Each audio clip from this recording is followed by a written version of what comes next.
Tchaikovsky. Do you like that piece? I do. Yeah. I like to listen. I mean, you're gonna say no, right? Yeah. I mean,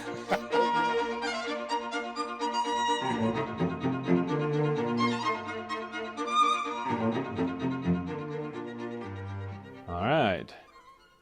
Welcome to Backstage Talks.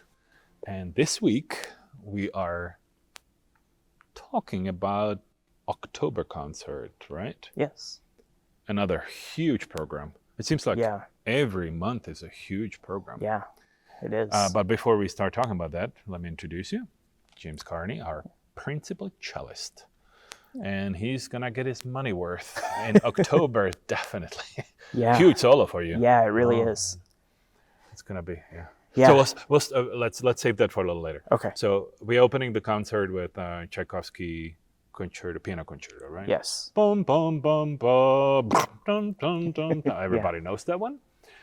And our good friend Dima Ursha, it's so difficult to pronounce his last name, so I'm not gonna even try to butcher it anyway. So he's coming to play that in the first half. Right. Tchaikovsky. Do you like that piece? I do. Yeah. I like to listen. I mean, you're gonna say no, right? Yeah. I mean, I like to listen to it more than I like to play it, because when you're sitting in the orchestra, you kind of get your perspective near your instrument, and you hear your part the most.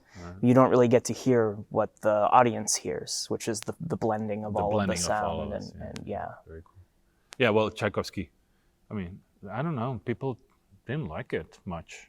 Yeah, I think it was not well received. Which is, it always drives me nuts. I mean, a piece like that, how can not everybody like it? I mean, it's just like, it's crazy. I mean, it's stereotypical Tchaikovsky, right? It's got all the romanticism and the lyricism. And so he had to rewrite it a couple of times, I think he did, right? Yeah. Just changed it a couple of times. But yeah. It's a fantastic piece. I mean, it is. It's, all these critics, they always come and say, well, you need to do this, change that. And really? I mean, a genius like Tchaikovsky writes something and you're going to criticize it? I mean, come on. It's just, Anyway, so that will be on the first half, which is going to... And then on the second half, Yeah. Jorge Martin is the name of the composer, and he wrote a requiem for El Paso. Yeah. Commemorating the shooting victims in 3 years ago in El Paso in August, and so it's a mass for the dead, basically. Yeah. So starts really sad and ends really sad. Yeah. Which is, the purpose of a music of a requiem. Right. But it starts very interestingly. It starts with a cello solo. Yeah. Big cello solo. Big cello solo. All the way through the first movement, basically, right? Yeah, and I think what's interesting about it is, you think of the big cello solos in our standard repertoire, and it's always, Dvorak has some of the best orchestration of maybe any concerto for any instrument. Mm-hmm. Interesting. So that's kind of like our trademark, but this is, a lot of times it's just cello. There's really not much underneath it. Or you got a little bit of the orchestra, and then the singers are on top of you too, right? And then now combine it all, and you're still kind of leading throughout the whole first movement. Yeah, it's big deal. It is. It's not one to be taken lightly, I guess, given the circumstances. Yeah. So. And it's a world premiere, so we don't. We can really go to a recording to kind of collaborate with, what it should sound with. It's going to be the first time. I mean, we're going to hear it. Well, we're going to hear it a little ahead because we start rehearsing on Monday. Right. But by Friday, when the audience comes in, they will hear it for the first time ever. So it's pretty exciting to do a modern piece. It'll be interesting to see how it evolves throughout the rehearsals. That's very true, too. Yeah. We get more experience with it as well. And it calls for... obviously solo cello, then the rest of the orchestra, and then 3 soloists, soprano, mezzo-soprano, and tenor, and a chorus. Yeah.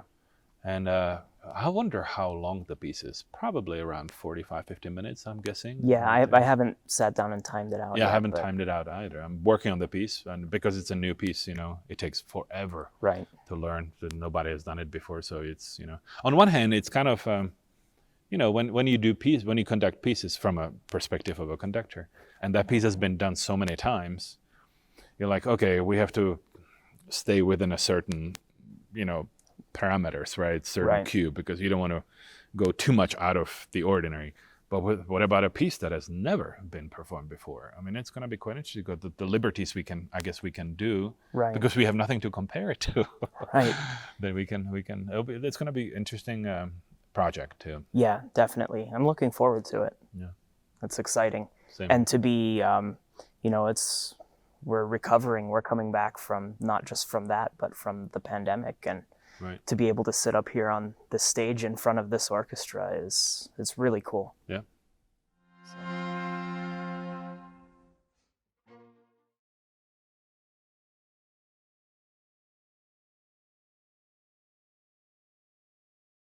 That's a good question. I think,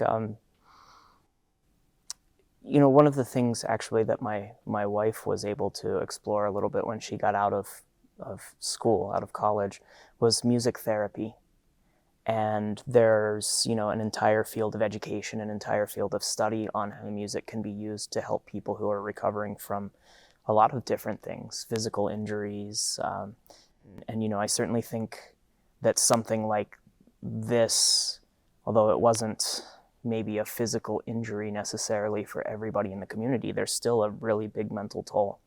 And I think that can be, the same way we can use music to heal those mental toll, that kind of injury as well. Music heals me every morning.